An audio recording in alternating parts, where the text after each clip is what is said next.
What's going on, beautiful people? Today I'm changing quite a lot in the fish wall behind me. There's a lot of things I want to do differently, and there's also a weird collection of algae I want to show you as well. So these three here, doing really well, and I think that's mainly because they've got big anubiases in, some have got bits of wood in, some are like blocking off some of the light, so you're not getting tons of algae everywhere, and it's just working really well. I want to sort of continue that theme on everything. But over on this side, it's not the case. I wanted to do more sort of ecosystem styles, but I didn't put any wood in there. I think the pH is pretty high. There's lots of algae. The floating plants went absolutely nuts as well. I mean, they're perfectly good for the fish. You can't really see in them. And to be fair, when you look at images of underwater in nature, it pretty much does look like this, but it doesn't need to. I can make it look 10 times better. So yeah, down here with the shrimp are doing really well. It's just, it doesn't look great. So this is a massive algae fest in here. There's a few shrimp in here, but there's also a load of baby. These were all baby fish. Whenever I find baby fish in the tank, I put them into these smaller ones, just so I can reserve them a bit better, get them growing out, making sure they're getting the food. So these were way smaller than this, like the lemon tetra that you can see just there, look, with the little yellow bit at the bottom.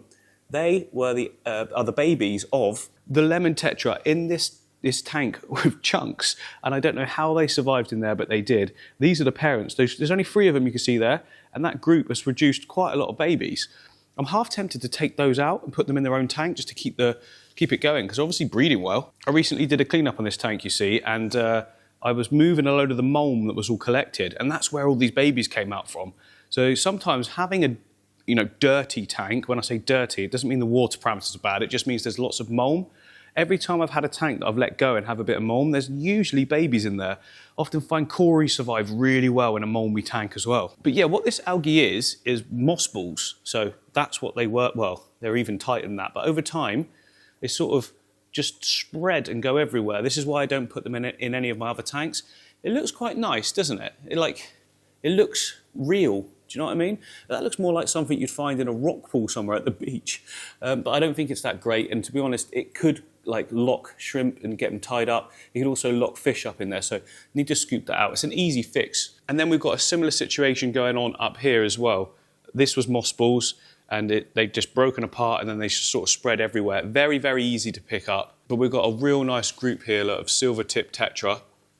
But this is the style I really like, just with a bit more of the nubius. I just put that wood in here because it's broke down another tank. And I'm sat back looking at it going, you know what, that looks really good.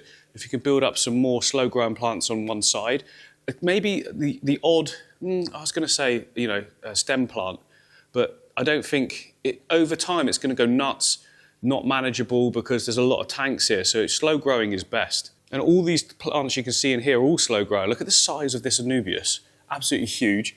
This one's got bulbitus, we've got bucephalandra there, more anubias, different buces.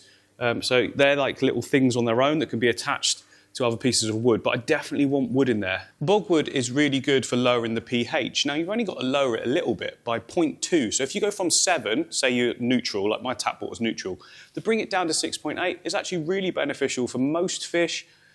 Even Neocaridina shrimp will be fine at that as well, but plants as well, plants like a lower pH. So the lower the pH, the more CO2 availability from the water is something I think I've gathered correctly. So yeah, that's what I want to do. Revamp them the whole way across and the bottom ones. For a while, I did not want to touch this tank at all because my little baby aquaria here were growing, but they're way big enough now to go in like a proper tank. You know what I mean? Like not just this sort of nursery tank. I don't want all the duckweed.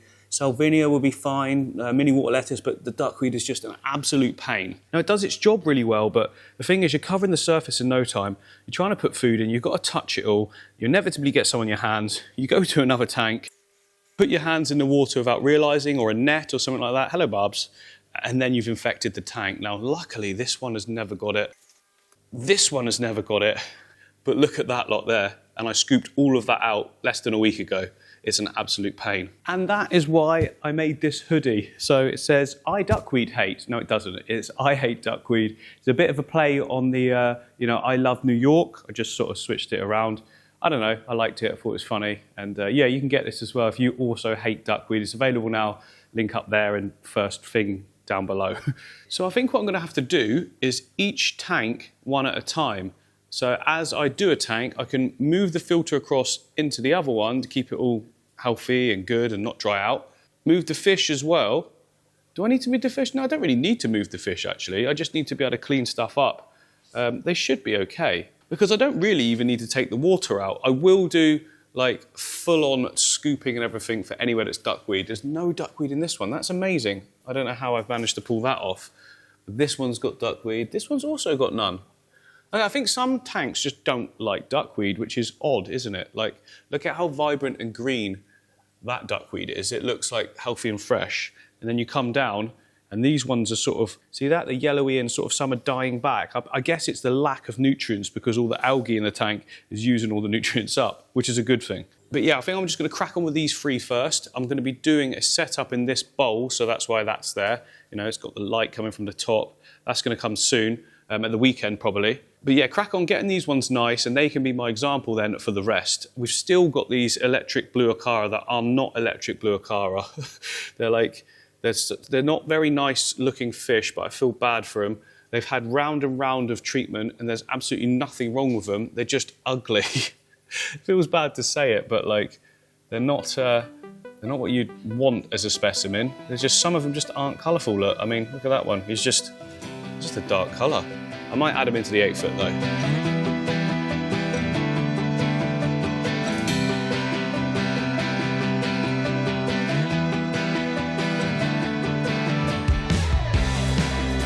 So that's all the algae cleaned out the bottom. It come up very, very easy. Of all the algae, it's the one you want in your tank if you had to have one because it just picks up so easy. Now I can take the wood out and I can attach some more plants to it, put it back in, and then I'm going to put botanicals in there as well. I want a ton of botanicals in all of the tanks, but I don't want the black water. So I'll be doing water changes, but I just like how it looks with all the leaves and stuff. It looks so natural, and it's really beneficial for the fish as well. So I've got my wood here. It was sat in like that, and I want more coming off of this side. I've got a couple of pots of Anubias, and I'm going to pinch some of the Bulbitis in the other tank because there's so much in there. But nice and easy. Take it out the pot. Look at this, by the way, Aquafleur. Always give them a shout out because that's how good the plants are. Yep, split the rock wool, nice and easy. You can use some tweezers if you want, just to pull it off. You're never going to get all of it off, but just get most of it. Take your super glue gel. I'm guessing a lot of you have seen me do this like 100 times before now. Then I use a little reactor here just to make it sort of stick even faster. And we're on. Just keep going. There we go. Now we can put our wood back in. No euphemisms, please. It's kind of created a cool green background area. I'm going to change the water as well. Just try and suck up some of that mold that's there. It's not too bad. It's not detrimental, but you know we're here, so we might as well do a bit more cleaning. So clean water in 3, 2, 1, go. Look at that. Nice and clear. I've cleaned the lid and everything. It just looks really nice. Like a standalone scape. Looks miles better. And I think I'm going to add some floating plants in as well, but not duckweed, obviously. So this is my self-sustaining tank. All it's got is a little tiny internal filter that's got some carbon at the back there. I don't know if you can see it in the black. It's got a little surface skimmer. It's got an auto top-up, and it's got an auto doser for fertilizers, and I haven't touched it now in a good month. It just stays clean and perfect. We got some really nice cardinals in here. I just think cardinals work so well in predominantly green tanks because they just pop so much. The Halanthian tenellum, which is this carpeting plant down here, very pleased with how that's gone. Look, remember, there's no CO2 or anything in this tank. It's just some decently powered lights, which are relatively budget. They're like the Lumini, which is like the lower, like, I don't know. They're not a high-end brand, you know. They're not a Kessel or anything like that, and it's not like all fully customizable, but you can change the brightness and the color tone. I can leave a link for you guys if you're interested. I use them quite a lot. Look, I'm using them in that tank next to us, and the one the other side as well. And there's 3 of them above the 8 foot. They work so good if you want that spotlight and shimmering effect. Anyway, why am I over here? Oh yeah, floating plants. So we've got a mixture here. There's a little bit of salvinia, which I want to use, and then there's red root floaters. Now in this tank, because it's like got an auto doser and it's getting tons of fertilizer, it means that the roots don't really go that sort of red. But that's fine. I mean, that's probably going to be different over in the other tank. So I'm going to pinch some of those, nice and big, and as they multiply, Very easy just to take out. Oh, I can hear the auto top up kicking on and off as it. And yeah, you can see here on this tank, which believe it or not has got fish in there, you can just about see the green neons at the back there. Look at how red the red root floaters are in here. Not fertilised, it's just completely left. It's something to do with like the amount of iron or another nutrient. I can never really work it out. Some tanks you get really red root floaters and others you don't. I might use some mini water lettuce as well, just because it multiplies quickly and it looks quite cool with these bits coming down. So here's the red root floaters with a little bit of salvinia mixed in. They're either going to go nice and red, or they'll stay as they are but still multiply and still be doing their job. So, you know, main thing I want out of them is to be helping with that water quality. It's going to be good anyway. I mean, this filter's been running a long time. But if they go nice and red as well, that'll look awesome. And it's more red root floaters to be able to give to the shop. And then some mini water lettuce as well, look. I like the way they sort of just hang down, it looks cool. Now remember I said I want to put some botanicals in the tank. Now I'm not just going to go for the usual like ones I've got dotted around. I have received a package which I bought a few days ago, it's arrived. So I have got a package here from Blackwater UK. Oh my goodness, these are cool. So Blackwater UK is a small business. Look at these cool pods. Oh, they're going to take some boiling. I'll get them all out. But Blackwater UK is a small UK business. And, you know, I wanted to give them some support. I'll leave a link below if you guys want to, you know, go and get some. It's not a sponsored video or anything like that, but, you know, support people where you can. Oh, these are the extras. Okay, so I made an order, all the stuff in the packets, and then I said if there's anything extra, you know, you think will go well in the tanks, then just bung it in. So here's what we've got. I've got enough botanicals here to last me forever. This is all the extra stuff that was just sort of chucked in as well. But look, such a good variety of the seeds. We've got elder cones. I've got no idea what that is, but it looks awesome. Looks like a caterpillar or something, millipede. So I'm going to get these names wrong, but we've got Ceriops leaves. And they had that darker sort of red to them that I was really keen to get in. Some of the tanks, you know, you just want, like, I'd say one of those. And then we've got these anacardium leaves. They've got that more green tone to them.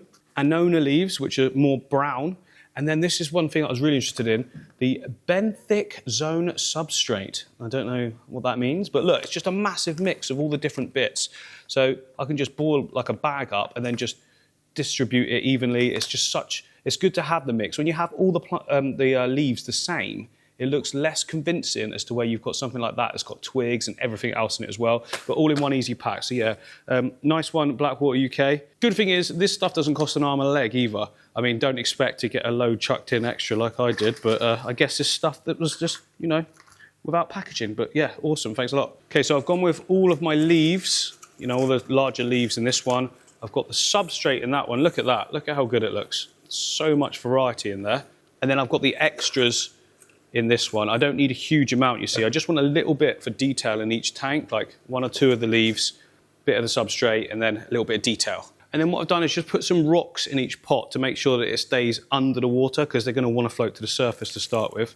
I just want to make sure we're submerging the whole leaf. Some of the substrate one will definitely float up, but that's absolutely fine. And I run out of water. Okay, I've taken the rock off. I think all of these are sinking. Let me just test it in this tank. Yes. Oh, I love it when they sink straight away. And just look at the water from the substrate pack. It actually smells like tea here. Oh, I'm fogging up the lens. It smells so nice.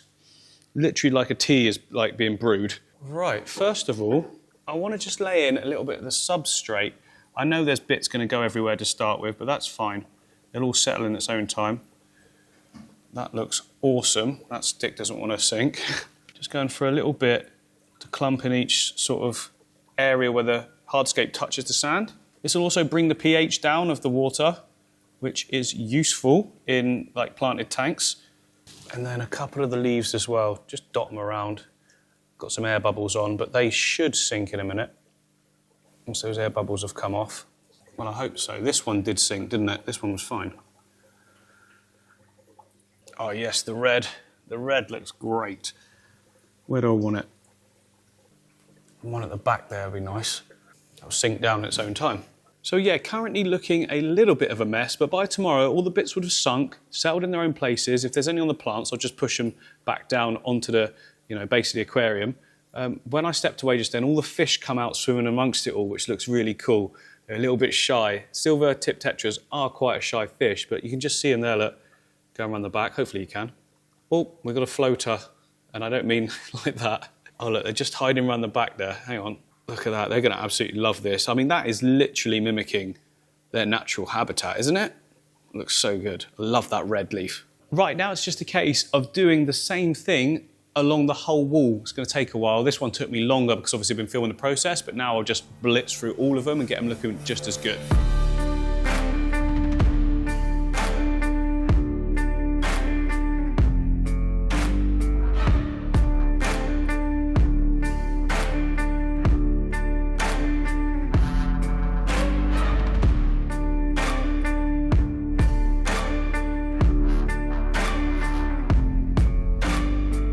Oh, well, all the lights are starting to go off now in the studio. It's a good time to stop. So I've finished those top 3, which has taken all day. We've got 8 more to go. But the first one took a long time, but the last 2, they weren't that long at all. So we should be able to get through those quite quickly, and then it's going to start looking awesome, because at the moment, this looks a mess. Oh, wow, guys, it's actually been 24 hours since that last clip. I've had a beard trim up, head shave, everything. It's not relevant, I'm not sure why I told you that, but it turns out these first 3 were actually the easiest ones to do, and the ones along the top back there, I'll show you. These have all taken a lot longer. You can see they're still a bit misty because they've only recently been filled up, you know, when you compare it to those guys over there. Guys, those tanks over there, which has got some nice tannins going on. That's about the level I want to keep it at. It'll probably go more than that, but that's fine. You know, we'll find a happy medium. This one in the middle here, I stirred up the sand a lot, which was stupid of me, but it doesn't matter. It will clear. It will clear. The one at the end needs a few more leaves going in. I'm just sorting out that tank there now. This one was like all these ones at the top were heavily infected with algae. I basically tried to do a nutrient system, and I didn't cap it with a fine enough sand, which just meant there was constant organics in the water column. And look at this one. Look, I really like this one. That's what's it called? Mopi wood, something like that. It's got a funny name. So I went for something a little bit different in each one. That one's got bulbitis. This one's got a massive Java fern. This one's got just Anubias with a bigger sort of negative space. And then that one's got a giant Anubias. And I'm just going to carry it on down here. I think it looks so good. It's going to be so natural, really, really good for the fish as well. Take the silver tips that we put in yesterday. Look, I've never seen them this sort of like just casual out in the open, schooling nicely.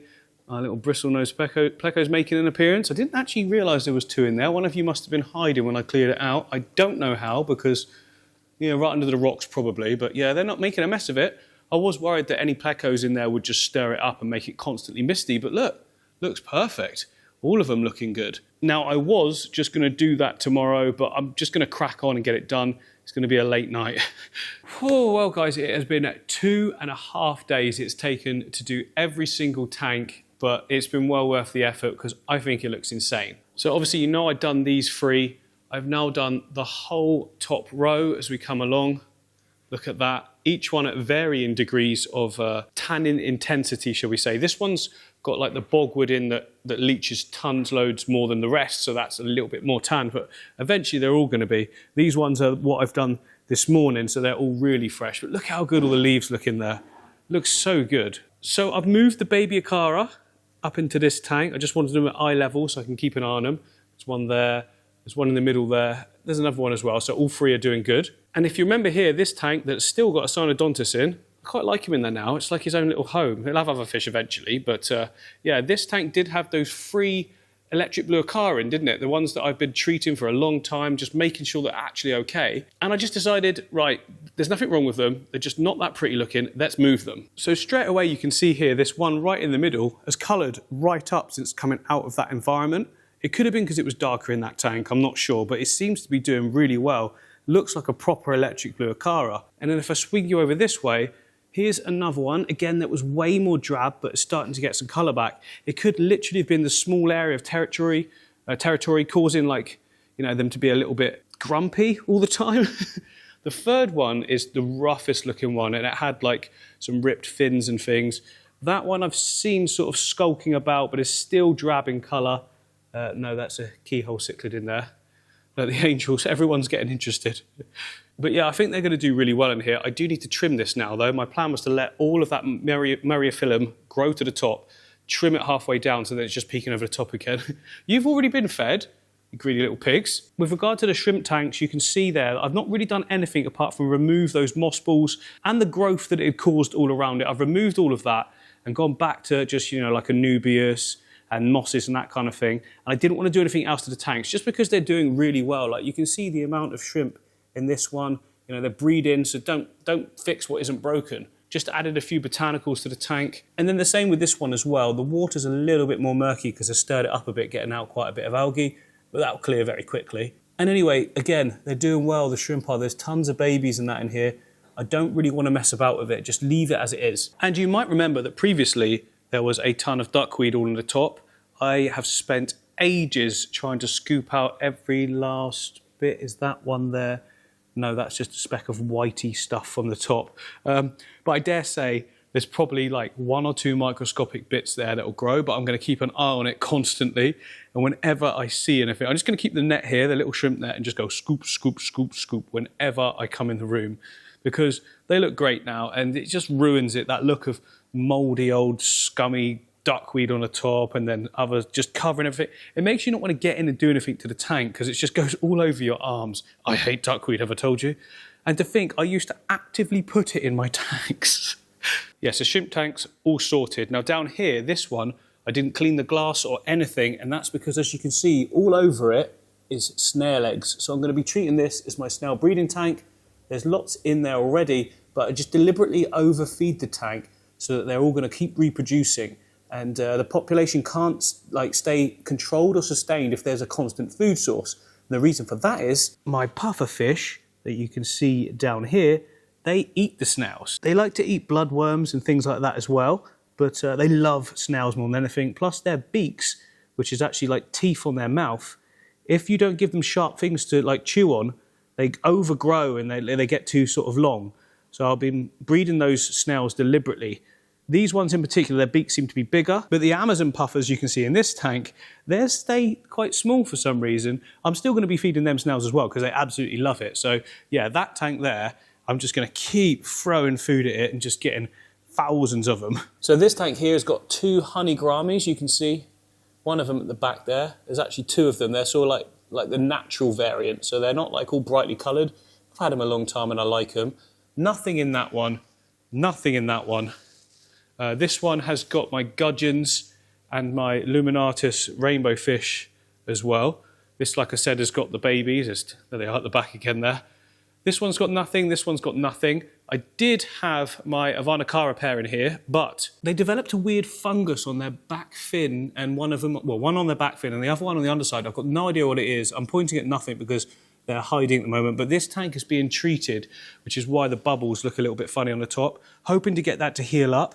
One of them's quite severe though, so I'm not sure if it will, but you know, I'm trying my best and hopefully it'll work out. Oh, you can just about see, can you see? Might get spooked.